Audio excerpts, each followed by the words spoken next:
Hello and welcome back to the I Try the Draw series. Today we're doing a request from Bread. Yes, that's the username, Bread. And no, we are not drawing a sandwich. We're drawing an Inkling character.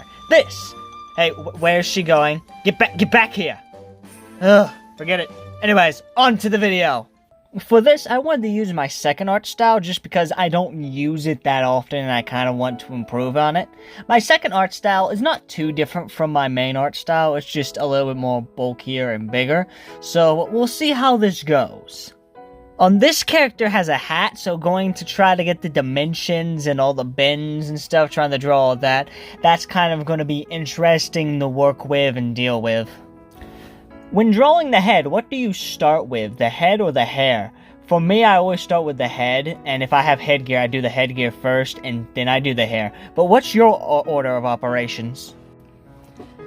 Now, once I get to the hat part that kind of like goes up extremely and has like the two little camel humps, that kind of just took a while to draw and kind of just getting the right humps and not making one hump bigger than the other, or just making it too big of a hump or too small of a hump.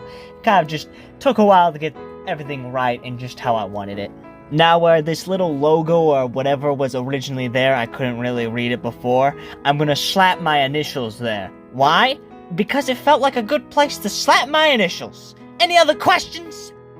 Now what I'm drawing right here is the little lip edge of the hat, and just trying to get the right thickness, not trying to make it too far away from the original line, but not too close, so just trying to get the right space in between the two lines. Something that I've been doing to my ears lately is just giving it a little curved line, like one or two lines on each ear, which it gives it to me it gives it a little bit more depth and detail and lets the ears just pop out a little bit more. I'm not sure why I started doing that, but I really like how it comes out. What I'm doing here is just drawing the little chin strap, trying to get it on the chin, trying to make sure it comes out and it looks like it's actually holding it and not just a weird piece of string that's out of nowhere. Something that always gives me a hard time when I'm drawing the eyes or the eye socket is just making sure one's not bigger or longer than the other, and also just making sure they're the right size for the body I'm putting it on, where it doesn't look awkward, making sure it's not too high or too low on the body. So trying to measure all that out and make sure everything is the right length and right size is kind of hard to do. Now, I have a pretty dumb question. You know how squids and octopuses can have their tentacles cut off and they can regrow it like nothing? I know, like, the tentacles for Inklings are their hair, which they can obviously regrow, but for Inklings, can they regrow their limbs? Because technically for regular squids, their tentacles are their limbs. So, can you chop off an Inkling's hand and it regrow it? I'm just wondering here. What I'm doing here is trying to draw her like holding like a salmon egg or something. So, trying to get the hands right and trying to make her hold it right is going to be kind of hard. I don't know why I always like to make characters hold things in this art style, but it's a lot easier to work with the fingers and all in this bigger art style than with my smaller art style. So, there's that. Something that's always hard for me when I'm drawing the hands is the fingers, trying to make sure they're not too thick or too long or just awkward looking. It's really hard when they're holding something, but I enjoy doing that. I enjoy challenging myself to improve on my fingers and just on my art in general. Always challenging myself to do harder things that I really shouldn't be able to do. Why is it that the salmon eggs in Splatoon have like a skeleton of a fish? If it's an egg and it's supposed to bring forth a baby salmon, why does it have a dead fish in it? I don't understand that. When I draw the body, I always try to put waves in clothes, have bends where it needs to be bent, and obviously not trying to bend it too much to where it's too skinny, but not trying to make it look like a square box or just too big. So a fine balance in between what needs to bend, what doesn't, is always a little bit of a hard time for me. I'm still trying to figure out what exactly looks the best when I draw my characters. I'm slowly figuring it out, but sometimes it takes me a while to get something decent with the body.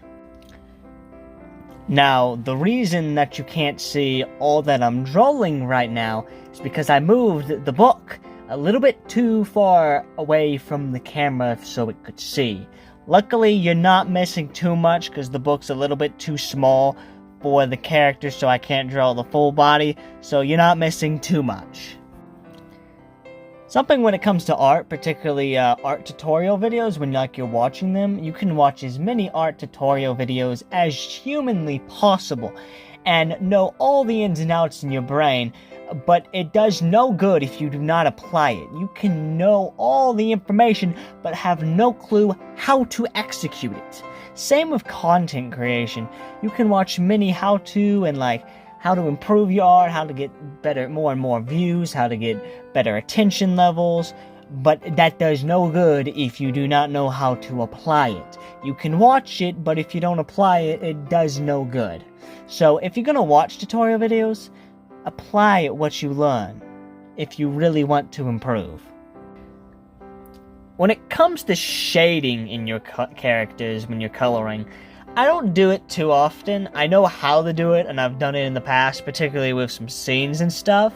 I just don't do it that often because, one, it's really hard to get and to make it look right, and I just kind of see it as overkill sometimes if I'm just drawing a regular character. If I'm doing a scene, I like to do a little bit of shading, but it is kind of hard to do shading and all that stuff, so...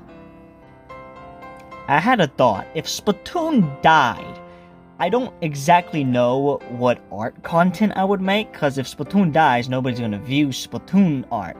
So I would most likely do more Legend of Zelda stuff, since I know how to draw that type of stuff, but I would definitely keep drawing Inklings, just not make videos on it. So I'm not 100% sure what I would do. I would definitely probably focus more on my LEGO animations if that did happen. But hopefully Splatoon never dies. Voila! 'Tis done! I think this came out pretty well, especially compared to the other drawings I've done in this art style. I really like how it came out compared to the others. I also really like how the hat came out. But if you enjoyed this video and you want to see more of them, consider subscribing and hit the notification bell for when I post new videos. But if you want to see more videos right now, check out the videos on screen. And I'll see you in the next one!